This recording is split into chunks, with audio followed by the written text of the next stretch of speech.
Hi again, everybody, and welcome to the latest edition of First Person, sponsored as always by the Precision Strip Company in Minster, Ohio. We talk about this a lot, but they're always looking for good people. So if you want to start a career, change your career, or finish one, they might be looking for you. Check them out online or give them a call, but let them know that maybe you heard about the opportunity here on First Person with PressProsMagazine.com. They've been with us 4 years doing this, and we certainly appreciate their support for what we do on First Person.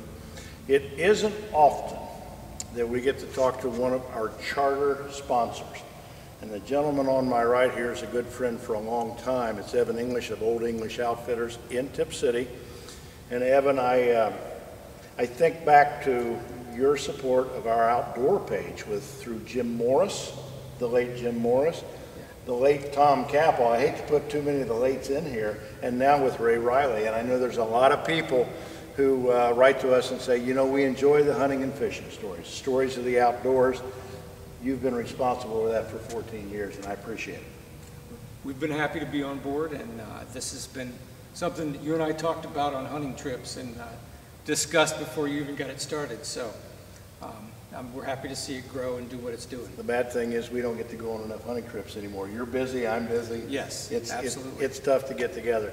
The reason we're here today, unless you've been under a rock for some time or just woke up from a long nap, if you drive up and down I-75 and you're familiar with where Olde English is located on Ginghamsburg Road, you see this big building on your right there, just to the south of the original facility.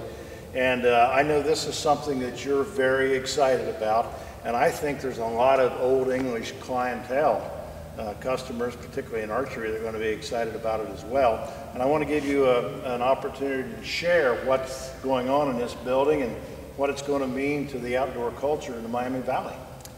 Absolutely. So we've been working on this for the better part of a year and a half, and my wife Lane designed this on graph paper as we tried to figure out what we wanted to do and how we wanted to do it. And we wanted to do it different than anyone had done it, and I think everybody's got the goal of always doing one thing a little better than it's been done. I don't think there's anything wrong with that, but not to diminish anyone else's efforts in this area. But we've been trying to build an archery range, an archery retail, that we would be able to call an archery super center, something where we could have a 50-yard indoor range where we could actually shoot 20-yard leagues, we could shoot a 30-yard crossbow league, we could shoot 3D shoots and 3D range that would go out to 50 yards, which is kind of the standard for a lot of the 3D organizations. And we're actually standing in that right now, and you'll see some still photos, you know, with the video here of what the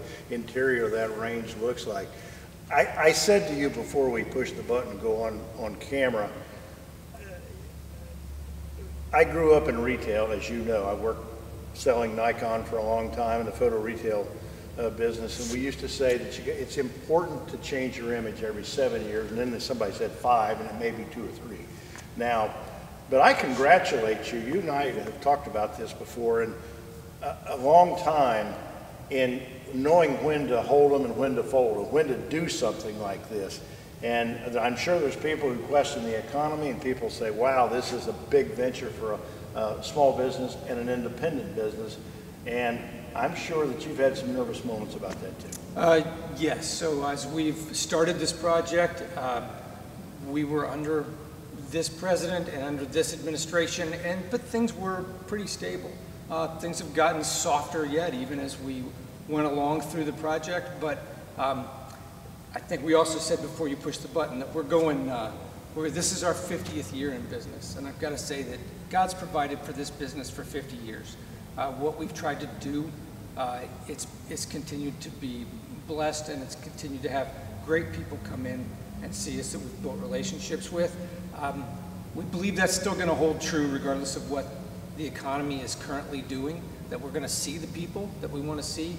And we also have seen that in this archery industry in general, we've seen a lot of, we've seen at least 4 companies of reasonable size drop for one reason or another. A couple maybe by not good management or just some bad decisions, and a couple by just attrition, where people retired or they lost their real estate lease or something like that. So we had just lots of archers asking, where do we shoot, where do we shoot, where do we shoot?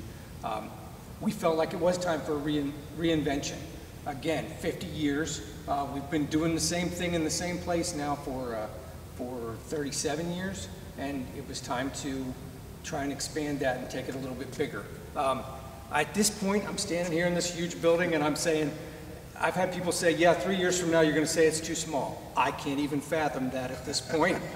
But I will say that I pray every day that that's the case, that 3 years from now we're saying, man, we should have built it bigger. I think you'll be fine. I think you'll be fine. Evan English from Old English Outfitters is our guest this week on First Person. I want to bring up the fact of, I mentioned Jim Morris. Yes. And Jim would have been on this like white on rice, yeah, you know, absolutely. to write about this. This was his type of endeavor. Tom Capel lived in Missouri, was never in the Miami Valley, and Ray Riley, who's actually from the Youngstown area, is up and down the road all the time, but he never stops.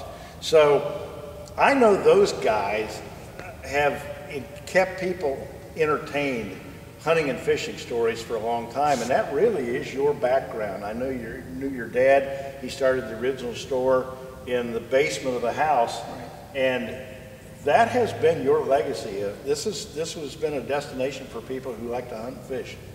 Yeah, Dad, so we're kind of out in the country here. You said on Ginghamsburg Road. It's not like a main thoroughfare. No. So Dad's philosophy was that the gun people would find us. Mm-hmm. And then in the late 80s, it was my dream to start also selling archery to diversify the company a little bit.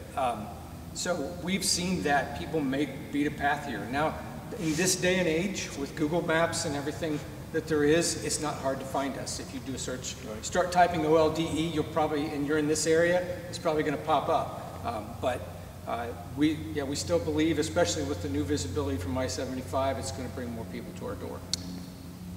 One thing that I think it's very important to talk about is the number of young people who have found their way into the shooting sports. Yes. Particularly out west. I was doing a little research today about the number of high schools out west from Kansas on out that actually have trap and skeet competition now, competitive competition. I don't know that we have so much of that in Ohio, but I want you to talk about why it's so important. You mentioned young people getting into archery. And you and I grew up in a culture of responsibility, ethical use of firearms, safety. It teaches you a lot of life lessons. You've always talked about that in your store here and stressed that. I want you to share that with the people. Well, we believe that's a legacy. We like to actually invest in grassroots programs like Scholastic Clay Target Program. You talked about high schools having them out west. There's a lot of private organizations that have them, or private groups that have a Scholastic Clay Target Program around this area. You go to the State Trap Shoot over at Marengo, and you'll see they have a youth day, and it will be loaded with youth from all over the state of Ohio shooting trap. There's a lot of kids shooting that. We've got local 4-H that has rifle, pistol, and archery disciplines that you can learn as part of that growing up and teaching responsibility even in this generation.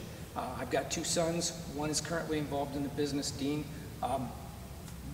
Our legacy with each other is to go on a pheasant hunting trip to a place that you introduced me to every year. So these kinds of activities, we're trying to encourage parents and families to get involved in youth programs. One of the things we plan to do here is every Saturday morning is going to be for the kids.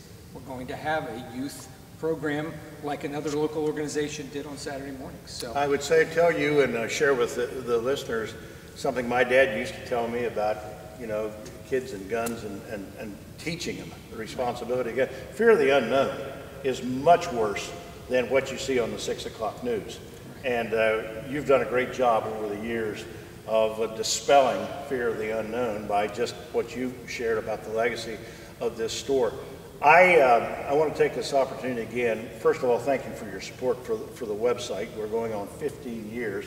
A lot of people said it wouldn't last. Probably like they said about the gun shop. I had my doubts. We're good friends. I had my doubts, but it has really done well. A lot of people did. And second thing, I'm happy for you. You've been a friend for a long time, and anytime your friends can go on out and do something like this, somebody you know, you wish them nothing but the best. And I know there are going to be a lot of people who find this that are going to enjoy it, going to love it, going to share it, and I don't have any question whatsoever about your success with this venture. Evan, thank you so much. Thank you very much. And as I said, best of luck to you. This is the wrap-up of this edition. First Person with Evan English at Olde English Outfitters, again sponsored by the Precision Strip Company up in Minster. I remind you again, they're always looking for good people. They may be looking for you either to start, change, or finish your career. And of course, as always, I appreciate your support of what we've done for 14 years, now going on 15 on August the 10th. Every day, every month, every week, every year, it has been it's been a pleasure to do this. So until next time, for Evan English, I appreciate everything you do, your sponsorship, and the kind words that you send us. We'll see you then on another edition of First Person.